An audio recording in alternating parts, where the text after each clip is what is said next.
Hey, welcome to Pottery with Patrick.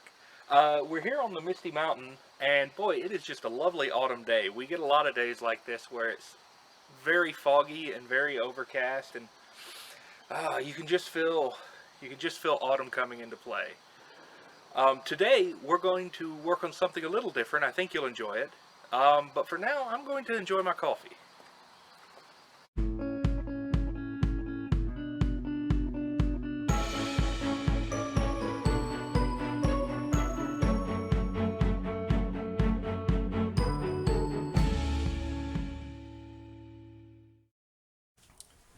Hey, today on Pottery with Patrick, we're going to be working on a form that can be a little bit tricky.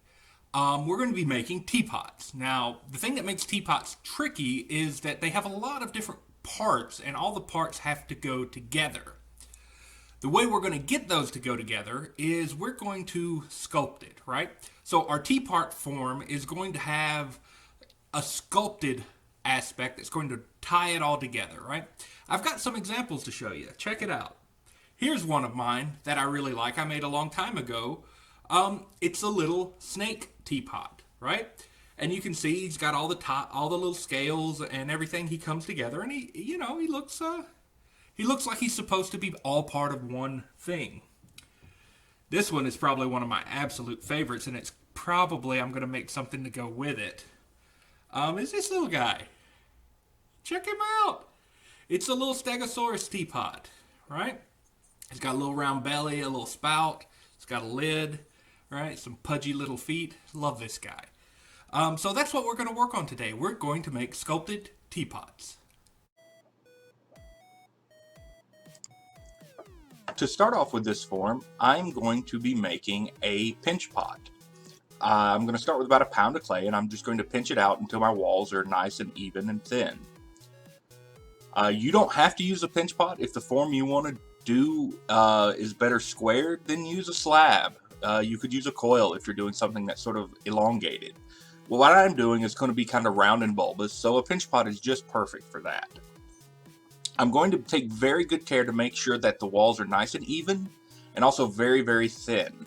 If this pot's very thick, or if it has a lot of inconsistencies in the walls, it can crack very easily. So I'm going to take my time making sure that the walls are nice and even. There we go. Not bad. So now that I've got the pinch pot, I'm going to set it aside, and I'm going to make what's going to be the bottom of it. I'm going to use another bit of clay, and I'm going to stretch it out, making a hamburger patty just like we do with our slabs, and then stretch it with my rolling pin both ways. That way we've stretched the clay along both axes, ensuring that it shrinks back evenly when it shrinks back, so it doesn't pull apart or warp. There we go. Now I'm going to take my rib and clean off any incidental marks I've made to it. I want it to be nice and smooth. And then I'm going to score the top edge of my pinch pot. Once I get the top edge scored, I'm going to gauge and make sure that it'll fit on my slab. It certainly did. And then I'm going to hydrate the edge, and I'm going to compress the two together. I'm not going to score the slab itself because we're working with very wet clay. So as long as we get our compression nice and stiff, we should be fine. I'm going to cut the excess clay off. And then I'm going to flip it over and smooth it and trim it down. I'm going to make sure it's nice and stiff, flip it over, and then continue to trim the clay off until I get it to just the right amount on the edge. Then I'm going to smooth it and compress it together to make sure that that seam is nice and solid. You don't want a loose seam on your teapot. It can split out when you add hot water to it. All right.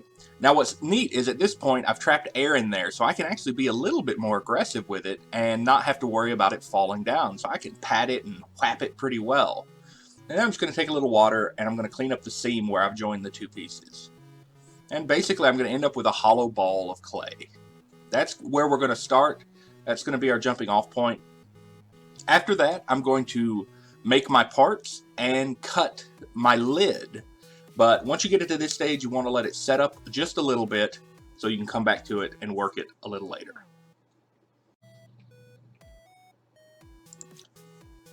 Now that I have my form, I'm going to cut out a little lid.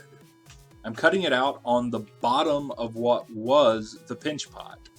I have my knife angled so that it creates a gallery for the lid to sit in. Once I've got it cut all the way through, I'll pop the lid out, and then I'll go ahead and clean up that seam that I've made in the gallery. I'll clean it up for the pot, and I'll clean it up on the lid, and I may even add a little coil to the lid so that it sinks down into that gallery well. It's not just on the surface. It actually has a little plug it locks in. Once I've cleaned up, I'm going to take a piece of cellophane, and I'm going to set it on the seam between the lid and the pot. That way I can still work on the pot without distorting the gallery or the lid. There we go. So now that we have made a bunch of the parts for our teapot, we're going to start assembling them. I'm going to take a towel and make it into a little cushion so that I can work on the upside down of my pot. The first thing I'm going to do is lay out where the legs go. They're supposed to go across from one another, essentially on each quarter of the pot. So I'm just going to go ahead and lay those out with a little tick mark on the vessel. Then I'm going to compress the legs and score both where they adhere and the leg itself. Once I have them scored, I'm going to go ahead and add a little bit of water. And then I'm going to compress them and give the leg a little bit of a twist to make sure it adheres. I'm going to do that for all 4 legs. Then I'm going to move on to more decorative elements. I'm going to start with the little folds of skin that are just above the leg. I'm going to score right above it and then take a coil that I've flattened out and slipped and start applying it. Now I'm going to make little feet for my pot. It's little dinosaur feet, so I'm going to roll out a coil nice and even, and then I'm going to cut it down. I'm going to cut it in half to start and then trim it up evenly. I'm going to line it up and trim it so that both sides are about the same. Once I do that, I'm going to cut each side with a slight diagonal because the belly of my pot has a little diagonal and I want it to match up. There we go.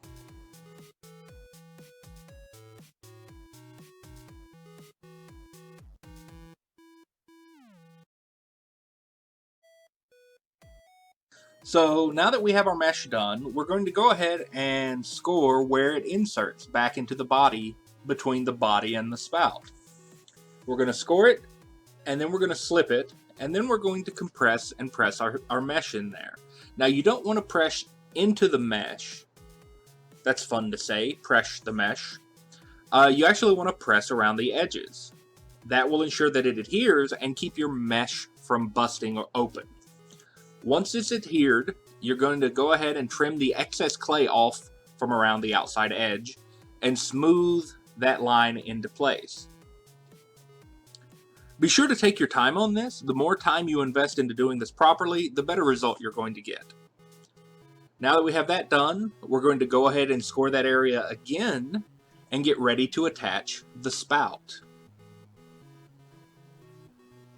Now remember, we had cut the spout so that it fit properly. So all that's left to do is actually get it attached.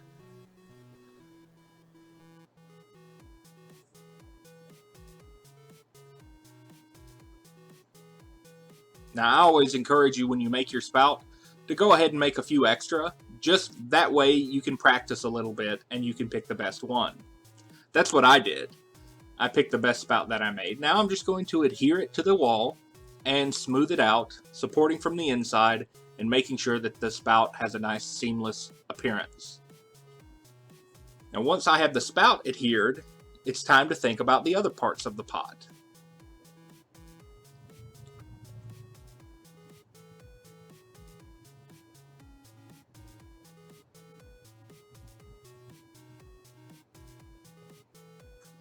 For me, that means the tail, or the handle, or both. For the tail, I used one of the spouts that I didn't end up using to be the pour spout, and I closed in the end, so that it would have a very similar look to the front, but it would have a closed off end, so it would look more like a tail rather than a neck. To attach it, it's the same process as the spout. You're going to score around where it's going to contact, and then you're just going to slip and press it on, being sure to smooth out where it adheres.